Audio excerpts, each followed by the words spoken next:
Oke, baik. Selamat sore, Kak Elan dan teman-teman. Pada kesempatan kali ini, kami dari Grup 4 Market Research Bisnis Digital C akan mempresentasikan hasil riset pasar kami mengenai BCA. Jadi kita ambil topik di sini BCA. Di sini ada saya, Fajar Zikri Firdausa, ada Fidelia Syamilah juga, teman saya, dan ada Vira Deana Cindy. Boleh di next?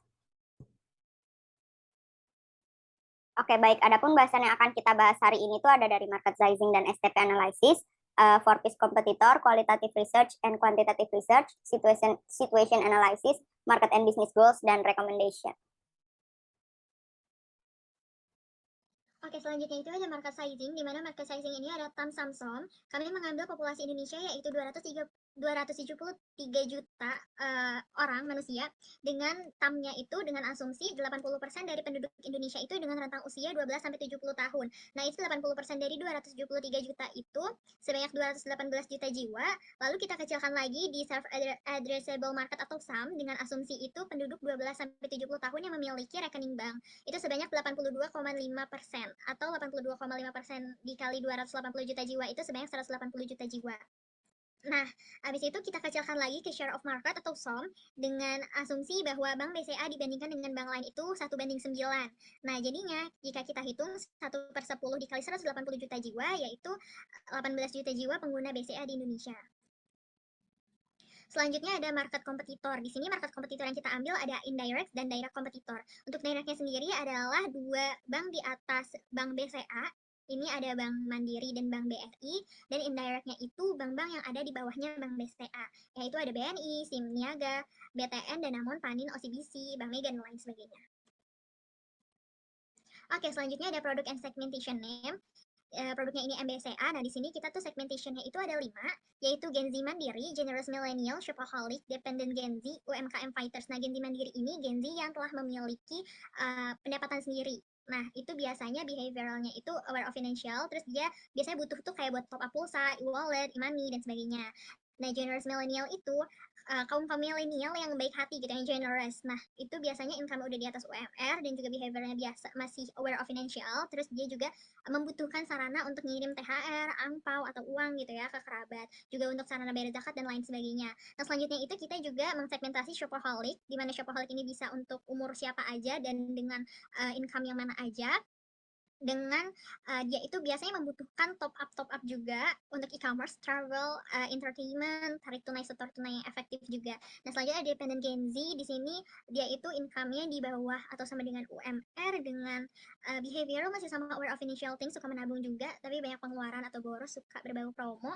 Terus dia itu membutuhkan sarana top up pulsa, wallet, e-money, dan sebagainya. Nah, selanjutnya ada UMKM Fighters, di mana UMKM Fighters ini membutuhkan sarana top up kayak pulsa, e-wallet, dan sebagainya juga, tarik tunai juga gitu. Selanjutnya itu ada dari produk Klik BCA. Nah, untuk Klik BCA ini segmentationnya cuma ada 2, Crazy Rich Sultan sama Giant Business. Untuk Crazy Rich Sultan itu udah tau lah ya, pasti di atas UMR banget income-nya. Terus dia tuh biasanya membutuhkan e-commerce, travel, and entertainment, terus sarana ngirimin hadiah, terus juga mudah kemudahan dalam membayar kewajiban. Nah, selanjutnya itu giant business, di mana giant business ini kita mengkelompokkan itu bisnis-bisnis yang udah di atas 500 juta rupiah dengan behavioral itu banyak pengeluaran, terus juga masih aware sama financial things, terus mereka membutuhkan Klik BCA ini untuk membayar cicilan, terus transfer, juga untuk mencek rekening koran.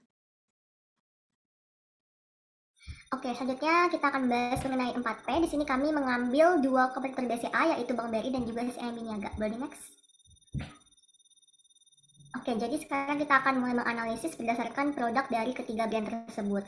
Nah, di sini untuk produk BCA sendiri kami mengambil produk tabungan, yaitu tahapan BCA, dengan produk tabungan yang head-to-head dari Bank BRI, yaitu adalah BRI Tama, dan juga untuk produk head-to-head dari CIMB Niaga, yaitu Extra Saver. Nah, di sini sebenarnya untuk perbandingan ketiga produk ini adalah di mana si BCA itu, tahapan BCA itu memiliki fasilitas gitu, fasilitas berupa M-Banking, Klik BCA, dan juga kartunya itu dilengkapi oleh fasilitas Mastercard untuk melakukan pembayaran luar negeri gitu. Sama halnya dengan si Bank BRI, dengan BRI Tama, yaitu dia memiliki fasilitas BNI Mobile gitu. Perbedaannya adalah dia tidak memiliki Klik BCA seperti yang dimiliki oleh BCA. Dia juga melengkapi fasilitas kartunya dengan Mastercard. Lalu untuk si MI Niaga sendiri dia juga memiliki mobile banking gitu, dan juga untuk kartunya itu dia memiliki fasilitas Mastercard, dan perbandingannya adalah di sini di antara ketiga ini BCA itu dilengkapi dengan Key BCA, jadi dia itu lebih memprovide keamanan gitu bagi para nasabah yang ingin bertransaksi secara aman. Nah, tapi di antara ketiga produk tadi juga sebenarnya tuh BCA memiliki produk lain gitu, kayak produk kartu kredit, pinjaman, dan investasi. Begitu juga dengan Bank BRI, yang dimana dia itu memiliki produk berupa asuransi, pinjaman, dan juga investasi. Dan juga untuk si Niaga sendiri dia memiliki produk berupa pembiayaan multiguna, CNAF haji, mobil baru, dan juga mobil bekas. Boleh di next? Oke, selanjutnya kita akan menganalisis mulai dari price. Nah, di sini kami memfokuskan ya ke produk tahapan BCA dari Itaman dan juga Extra Saver. Nah, dari segi setoran awal rekening nih, untuk BCA sendiri itu mereka mengharuskan nasabah untuk melakukan penyetoran sebesar Rp500.000. Jadi angka ini sebenarnya itu agak lebih besar ya dibandingkan dengan Bank BRI, yang dimana dia itu mengharuskan nasabah untuk melakukan penyetoran sebesar Rp250.000 minimal, dan juga untuk CMI Niaga yaitu sebesar Rp100.000.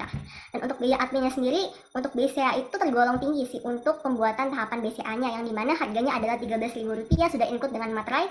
Lalu berbeda dengan Bank BRI yang lebih murah Rp3.000 gitu. Jadi BRI di sini ada sebesar Rp10.000 untuk pembiayaan rekeningnya, dan juga untuk CMI Niaga itu gratis. Lalu untuk biaya transfernya sendiri, untuk antar rekening BCA itu gratis, dan untuk antar banknya itu sebesar Rp6.500. Dengan menggunakan layanan BI Fast sendiri, nasabah itu bisa melakukan transfer antar bank sebesar dengan biaya layanan sebesar 2.500 gitu. Nah, ini sebenarnya BCA tuh di sini agak lumayan lebih dominan gitu ya, lebih kayak benefitable gitu, karena di sini tuh BRI itu mengharuskan kalau tiap kali nasabah mau transfer antar rekening itu mengharuskan membayar sebesar Rp1.000 biaya layanan gitu. Dan untuk antar bank dan BI Fast sendiri sama seperti BCA. Lalu untuk CMI Niaga sendiri, CMI Niaga itu antar rekeningnya itu bebas biaya sama kayak BCA gitu. Jadi kalau untuk antar banknya sendiri itu kurang lebih antar ketiga bank ini sama. Lalu untuk biaya bulanannya itu BCA cenderung besar sih untuk biaya bulanannya, yang dimana tuh dia kan di sini punya 3 kartu gitu ya, silver, gold, dan juga platinum. Dan untuk silver ini 14.000 gitu, 14.000. Tapi kalau misalnya si nasabah itu punya kartu silver yang ditambah dengan Mastercard itu biayanya nambah 1.000. Begitu juga dengan gold, kalau misalnya gold biasa itu adalah 16.000, gold yang dengan Mastercard itu adalah sebesar 17.000 gitu. Jadi kalau yang untuk platinum itu sebesar 19.000, dan untuk platinum yang Mastercard itu adalah sebesar 20.000 gitu. Jadi ini agak lebih gede gitu dibandingin sama BRI Tama, yang dimana di sini tuh kalau misalnya nasabah punya saldo lebih dari 10 juta, itu nasabah itu cuma cukup membayar sebesar 11.000 gitu. Dan kalau misal saldo dia di atas 10 juta, itu dia harus membayar sebesar 12.000 gitu. Jadi agak lebih rendah ya. Dan ada lagi nih si Aminega itu dia lebih rendah lagi karena dia gratis gitu. Jadi kalau di antara ketiga bank ini sebenarnya biasanya itu lebih besar gitu biaya bulanannya. Lalu untuk biaya layanan SMS sendiri, untuk BCM itu cuma beda 50 perak aja, tapi sama-sama harga itu sekitar Rp500. Berbeda dengan Bank BRI, yang dimana BRI itu memberikan biaya layanan untuk satu kali SMS itu adalah sebesar Rp250. Dan untuk bunga maksimumnya sendiri di sini BCA itu cenderung lebih kecil ya untuk produk tahapan BCA-nya ini, jadi cuma sekitar 0,05% gitu buat bunga maksimumnya. Berbeda dengan Bank BRI dan juga CMB Niaga, yang dimana di sini BRI itu memberikan sebesar 1,90% gitu. Jadi angkanya lumayan cukup besar gitu ya buat Bank BRI, buat para nasabah BRI juga. Lalu untuk CMB Niaga sendiri itu sebesar 4,75%. Boleh next?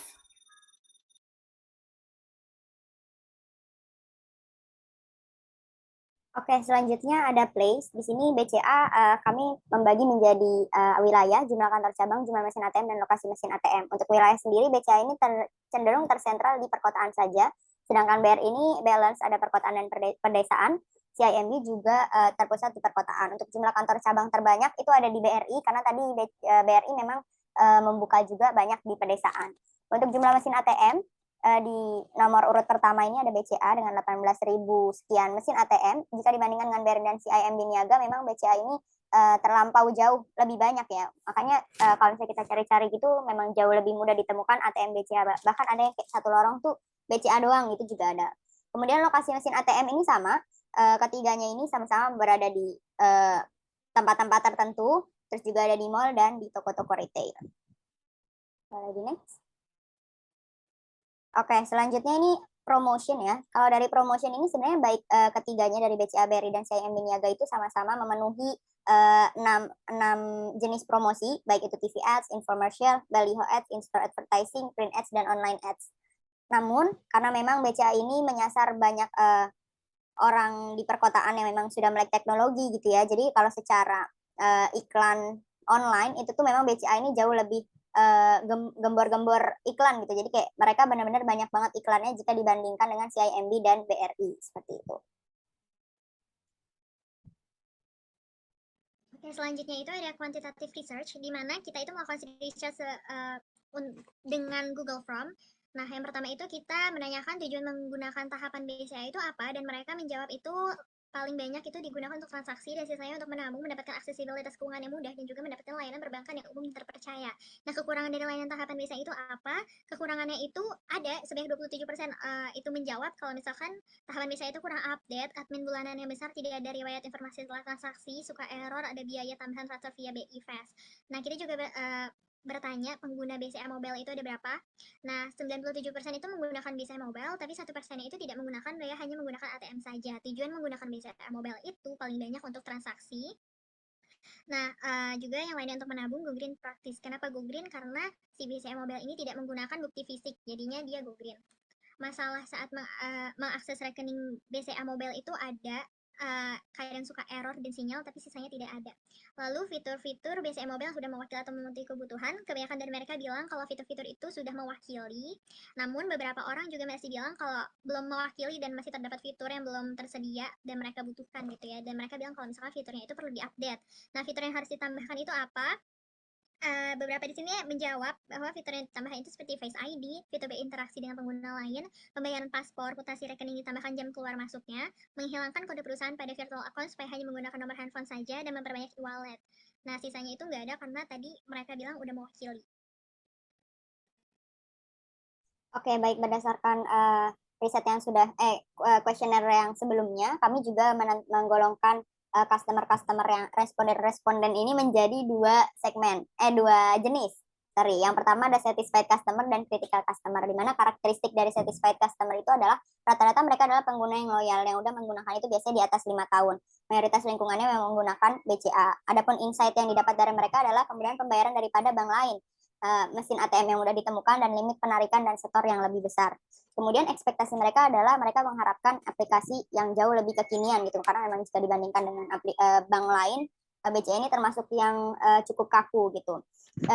Jenis yang kedua adalah critical customer, di mana karakteristiknya adalah mereka yang juga menggunakan kompetitor lain secara bersamaan. Misal mereka pakai bank BCA, tapi mereka juga pakai bank Jago atau bank yang lain gitu. Kemudian insight dari mereka adalah m-bankingnya tuh kadang suka error, notif lampu biru dan merah juga kadang terhambat proses transfer atau saat mereka mengecek rekening.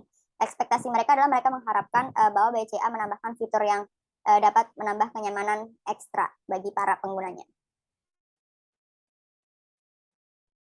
Nah, kemudian kami juga melakukan interview one-on-one kepada 3 orang yang di sini kami samarkan namanya. Ada William dengan usia 44 tahun, dia domisili Jakarta dan seorang entrepreneur, sudah 20 tahun menggunakan BCA. Dan dia menggunakan BCA banyak untuk bertransaksi dan transfer mudah ke teman dan keluarga. Aspirasi yang dia berikan adalah kalau bisa buat cek periode mutasi rekeningnya jangan cuma 3 hari gitu, diperpanjang menjadi 30 hari. Dan dia memberikan bintang 4 untuk BCA. Kemudian ada Olivia sebagai perwakilan nih dari anak-anak muda yang Gen Z. Dia juga pelajar SMA yang sudah 3 tahun menggunakan BCA. Yang biasanya dia menggunakan untuk bayar belanjaan online dan top up e-wallet. Dia memberikan aspirasi kalau bisa setelah buka aplikasi lain di HP dan membalik lagi ke BCA itu nggak perlu pakai masukin ulang PIN gitu. Dan dia memberikan bintang 5 kepada BCA. Selanjutnya yang ketiga ada Kelvin dengan usia 50 tahun, domisili di Bekasi, seorang karyawan swasta. Dia sudah menggunakan BCA selama 30 tahun. Dan rata-rata penggunaannya itu untuk transaksi sehari-hari seperti biasa aja. Nah, aspirasi yang dia berikan, biaya layanannya sebenarnya cenderung mahal ya, kemahalan kalau bisa diturunin gitu. Kemudian dia memberikan bintang 4 untuk BCA. Oke, selanjutnya itu ada SWOT analysis, di mana ini ada strength, weakness, opportunities, dan threat. Dari BCA itu, strength-nya itu biasanya menyediakan fasilitas tambahan ke BCA, di mana yang lain itu enggak. Nah, terus transaksi melalui BCA Mobile juga jarang mengalami error lebih dari 24 jam. Biasanya menyediakan ATM yang banyak dan tersebar, tapi mungkin agak kurang ya untuk kayak di stasiun atau sebagainya. Terus Bank BCA juga sering menawarkan hadiah bagi para nasabahnya. Mesin ATM BCA yang tersebar di berbagai tempat itu udah upgrade gitu, jadi bisa untuk setor tarik tunai dan juga bisa cardless. Nah, untuk weakness-nya sendiri itu biaya bulanan rekening tahapan BCA itu tergolong tinggi, tinggi yang seperti tadi disebutkan. Terus dibandingkan dengan bank lainnya, suku bunga BCA termasuk kecil. Untuk opportunitiesnya itu banyak platform e-commerce di Indonesia, jadi meningkatkan jumlah masyarakat untuk memiliki akun bank dan juga kehadiran fintech itu cenderung menggandeng bank untuk terlibat. Jadi kayak untuk pengisian saldo, OVO, GoPay, dan lain sebagainya. Pola hidup masyarakat juga yang konsumtif dan kecepatan kemajuan teknologi informasi mendukung komitmen BCA mempermudah pelayanan gitu. Nah, trade-nya itu sektor perekonomian, perdagangan moneter itu di perbankan sedang berubah-ubah dan tidak konsisten. Terus produk aset bank pesaing itu makin atraktif juga, perkembangan dunia bisnis semakin kompleks dengan persaingan yang tinggi. Di mana kondisi perekonomian ini yang masih bergejolak dan juga inflasinya masih tinggi juga, masyarakat itu juga cenderung meminati layanan perbankan yang simpel gitu. Terus juga yang terakhir itu dari trade-nya itu ada tingkat inflasi yang terus meningkat, sama seperti sekarang udah meningkat 6%.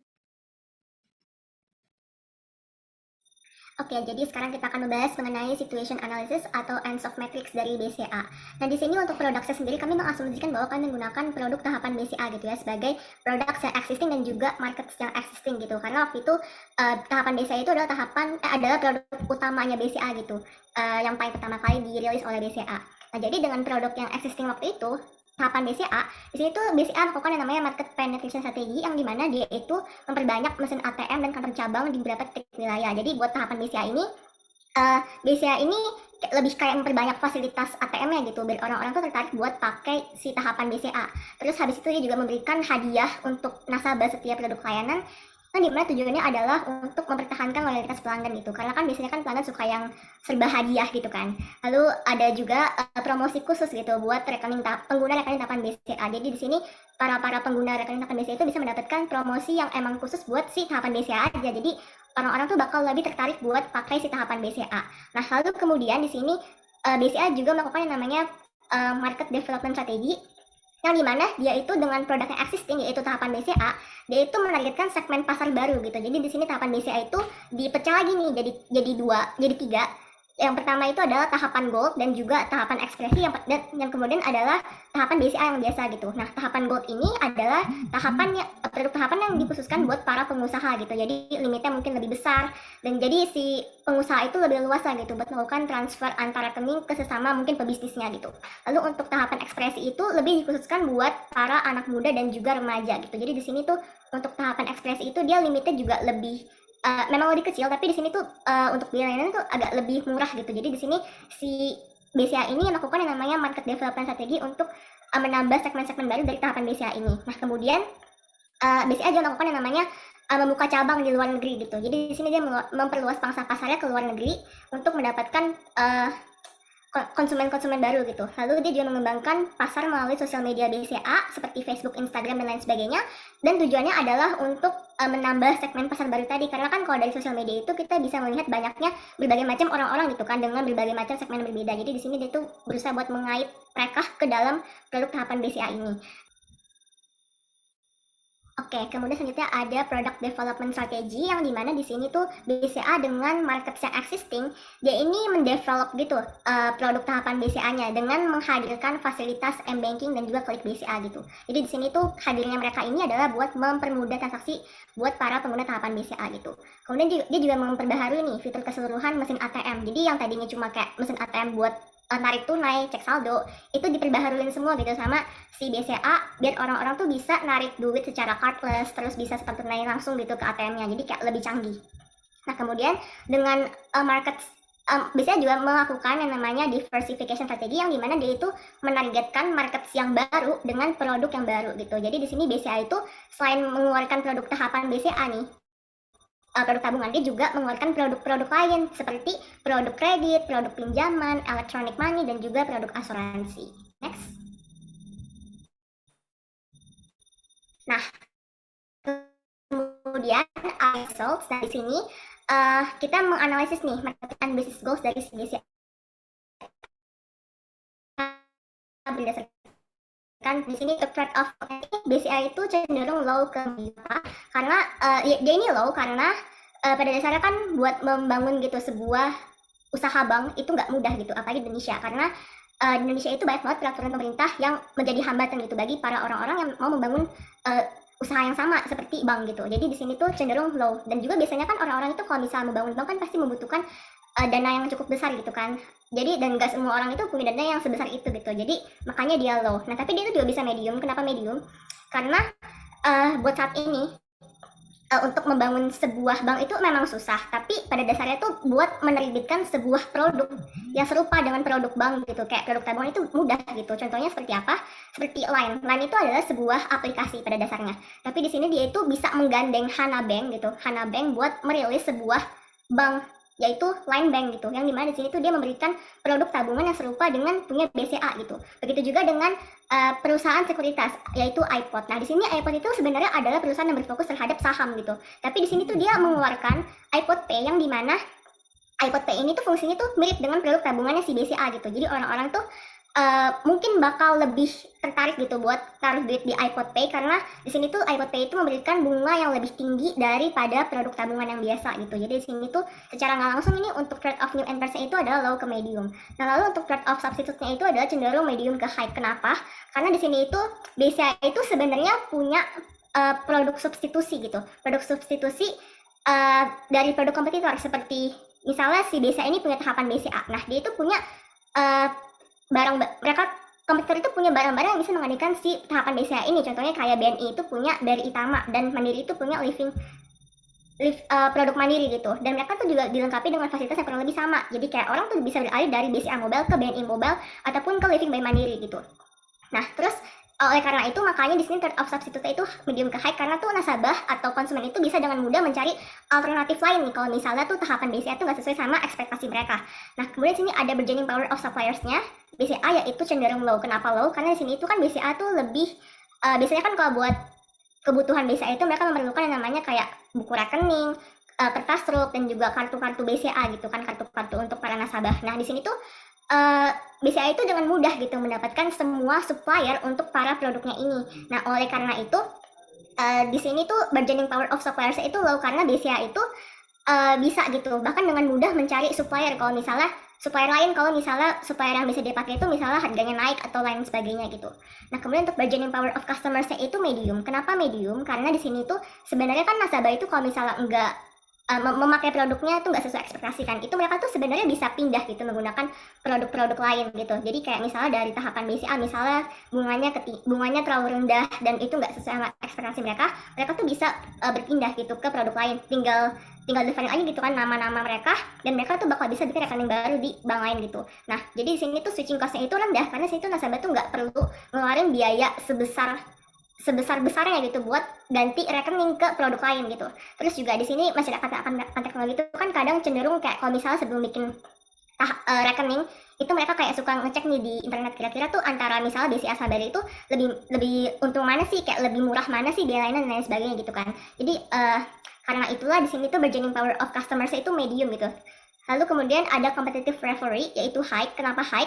Jadi tuh di sini sebenarnya BCA itu punya dua macam kompetitor. Yang pertama itu adalah dari perusahaan yang sejenis bank gitu. Jadi di sini kompetitor BCA itu kayak misalnya Bank BRI, Bank Mandiri, BNI dan lain sebagainya itu adalah kompetitor sejenisnya BCA yang dimana mereka itu mengeluarkan produk yang sebenarnya itu serupa dengan BCA gitu. Dan secara nggak langsung kan itu menjadi sebuah kompetitor gitu kan bagi si BCA. Apalagi kalau misalnya si mereka ini mengeluarkan produk yang serupa tapi dengan biaya yang murah dengan benefit yang lebih banyak gitu. Yang kedua adalah dari segi competitive rivalry-nya itu adalah kompetitor yang di luar si bank ini.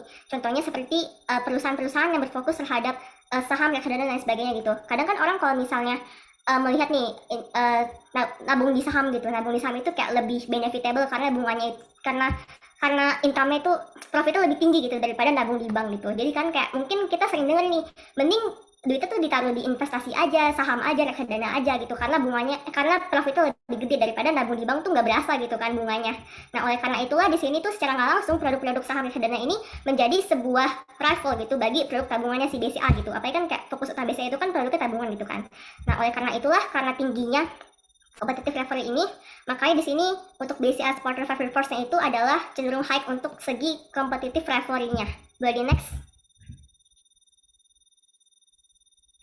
Oke, selanjutnya ada Rogers Adoption Model. Jadi di sini Rogers itu menjelaskan bahwa tingkat adopsi inovator tiap jenjang itu berbeda-beda, mulai dari innovators sampai laggards. Nah, laggards sendiri ini biasanya didominasi oleh orang-orang yang sudah usia lanjut yang memang dia gagap teknologi. Untuk inovators itu bagi orang-orang yang memang dia melek terhadap teknologi. Untuk itu di produk-produk BCA sendiri kita juga udah masukin nih, udah plottingin produk mana di bagian mana. Untuk ATM BCA dan tahapan BCA, rekening tahapan BCA sendiri masuk ke laggards karena dia menjangkau semua, baik dari innovator, early adopter, early majority, dan late majority sampai laggards gitu. Semua memang oke banget kalau menggunakan ATM BCA dan buku tahapan BCA, nggak ada masalah gitu. Jadi dia bisa diterima bahkan sampai orang-orang yang mereka gaptek teknologi.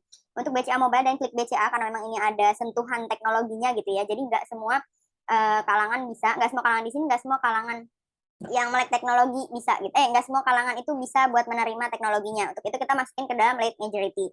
Dan ada produk barunya BCA yaitu Blue BCA Digital. Nah, ini lebih canggih lagi dibandingkan dengan BCA Mobile dan Klik BCA gitu. Untuk itu tidak semua kalangan bisa menerima, hanya kalangan innovators dan early adopter saja yang bisa menerima Blue BCA Digital ini untuk saat ini ya. Gitu. Boleh di next. Oke, di sini kita sudah sampai di tahap terakhir, yaitu kelompok kami memberikan rekomendasi kepada BCA bagaimana seharusnya mereka bertindak gitu. Siapa tahu memang nanti bisa mengubah, meningkatkan penjualan gitu. Nah, kita di sini pakai XY Grids. Bisa dilihat yang di sebelah kanan, situasi yang sekarang terjadi itu BCA sendiri itu berada pada high price dan di tengah-tengah online dan offline accessibility gitu. Sedangkan BRI Tama itu dia tergolong tengah-tengah harganya, dan CIMB juga justru tergolong lebih murah gitu, baik dari biaya layanan dan lain sebagainya. Nah, kami merekomendasikan agar BCA ini berpindah, sedikit bergeser seperti yang ada di matriks yang ada di sebelah kanan.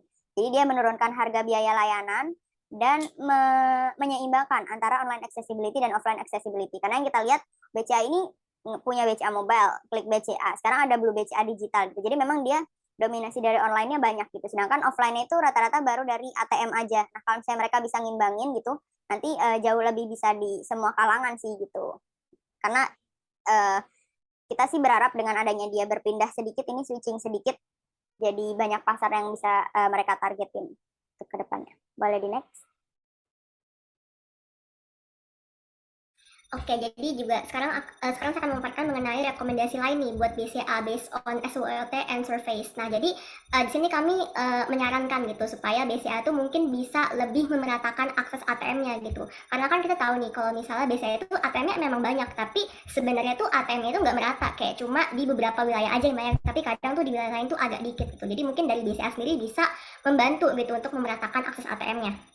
Nah, kemudian juga karena berdasarkan survei itu lebih banyak orang yang mengeluhkan mengenai biaya layanan yang mahal gitu. Mungkin BCA bisa lebih menyeimbangkan kembali gitu terkait biaya layanannya, karena nggak semua orang tuh merasa kalau biaya layanannya BCA tuh murah. Jadi kadang tuh orang bisa beralih ke produk kompetitor karena biaya layanan BCA-nya itu mahal gitu. Atau mungkin dengan biaya layanan yang sekarang, dengan kondisi sekarang, mungkin BCA bisa memberikan benefit yang lebih gitu. Jadi walaupun misal biaya layanan mahal, mungkin bisa menyeimbangkan dengan benefit yang lebih biar customer itu merasa kayak, oh saya tuh sebenarnya memberikan biaya layanan sebesar ini buat mendapatkan benefit yang serupa gitu. Nah, terus kemudian juga BCA itu bisa mengupgrade gitu fasilitas m-bankingnya, karena dari beberapa survei yang telah kami lakukan, jadi tuh ada beberapa orang yang mengatakan bahwa fitur mutasi rekening itu tidak memunculkan gitu informasi waktu transaksi masuk dan keluar. Kan kadang itu membuat orang kayak bingung gitu kan kalau misalnya mau ngecek kira-kira nih si A transfer ke gue kapan gitu. Terus juga untuk periode mutasi rekening juga mungkin bisa lebih lama gitu, karena kadang tuh orang kayak suka agak susah ngelihat mutasi rekening BCA karena dia tuh cuma ngasih semacam 7 hari doang gitu buat dicek gitu. Nah, lalu juga yang kedua ada fitur berinteraksi dengan pengguna lain. Jadi mungkin dari BCA sendiri bisa menambahkan fitur berinteraksi dengan pengguna lain gitu. Jadi mungkin biar nanti orang-orang itu bisa kayak saling share pendapat nih tentang layanannya si BCA gitu ke sesama pengguna.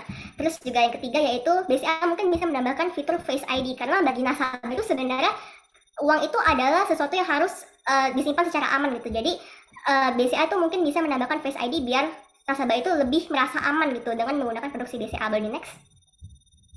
Oke, baik. Akhirnya kita udah sampai ke tahap paling akhir. Ini adalah lampiran dari riset yang telah kita lakukan. Jadi seminggu yang lalu kita juga buat survei kepuasan nasabah BCA lewat G-Form. Seperti yang tadi Fidel sampaikan, itu ada 34 responden, tapi kita pakai betul-betul itu 30 biar lebih akurat. Terus habis itu ini ada hasil surveinya. Kemudian ini juga ada link yang bisa diakses. Nanti kita send linknya ke KL juga. Di next. Oke, terima kasih banyak atas perhatian Kak Ellen udah nyimak dari awal. Eh, kita dari tim BCA pamit undur diri dan sangat berterima kasih atas ilmu yang Kakak berikan selama beberapa minggu ini. Sangat bermanfaat. Terima kasih.